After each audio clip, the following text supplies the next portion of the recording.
Strengths would be product design. Weaknesses would be I can't let something go unless it's 100% perfect, which is a good thing if you're a customer. Not a good thing for him though.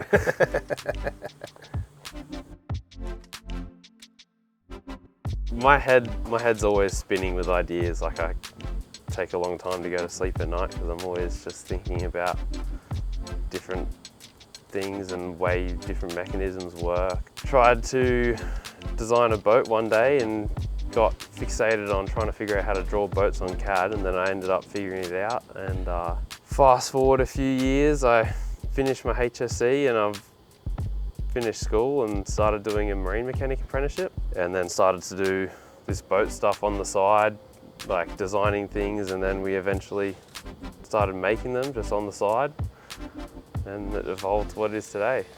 I remember he just got CAD and he goes, "Look Dad, you can do so much with this." I was going, "Oh yeah, good, that's good Sam." And he's going, "Look, I reckon I can draw a boat and design a boat in this." I was like, "Oh cool." So I'm thinking like cartoon stuff. And it was pretty cool coming back a year later and looking at that same drawing in intricate detail. It literally looked like it was straight out of a model. It was incredible, and that's when it all started to look like there was more to this than just him playing games with CAD. There's so much to learn and so many ways you can innovate with a product and with a company.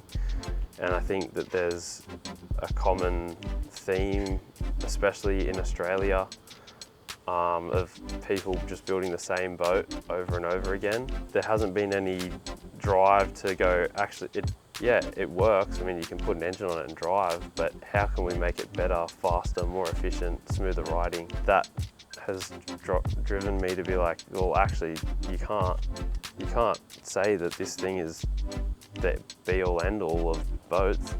There's got to be a way we can make it better. Everyone says fiberglass is the epitome of on-water experience offshore, and we've been able to prove in a very short time that aluminium can beat fiberglass. We had a very iconic 6-metre boat, fiberglass boat, which I just loved to bits. I spent a lot of time in that boat. It was fantastic. We built our first 5.3 centre console. We went out in sort of 1/2 to 1 metre slop off Bait Bay off Cronulla, and my glass boat got towed up by this 5.3 access. And then to have media guys get in and say the exact same thing, he couldn't have spoken more highly about that boat. So, and I can give you so many other quotes from journalists and industry people that have driven the hull and just walk out almost speechless going, "I've never driven anything like it." I don't think the ocean is something you decide. I think the ocean's something that grabs you and you don't have much of a say in that. It's just like a magnet. I can remember 2 distinct things in my childhood that triggered me to being completely and utterly obsessed. And Sam's probably got memories in his life where he just remembers a distinct thing that just gave him so much happiness, it just locked him in. It's just become a complete and utter lifestyle of dedication and being a thalassophile. Yeah, we're all obsessed. We just grew up around the ocean, always going down to the beach or going for a surf. Going for a swim, going out on the boat. It was what we did, and yeah, I fell in love with it straight away. Yeah, well, we used to do Friday family nights because I was working pretty hard starting the dealership, and quite often Friday family night was grabbing a boat, getting into the water at 5:30 and then ordering takeaway down to the local boat ramp and grab the food, and then away we went for 2 or 3 hours during the summer enjoying daylight saving. You know, a big part of it was these regular Friday night journeys on a boat, having dinner on the boat, wakeboarding, tubing, or just swimming and enjoying life.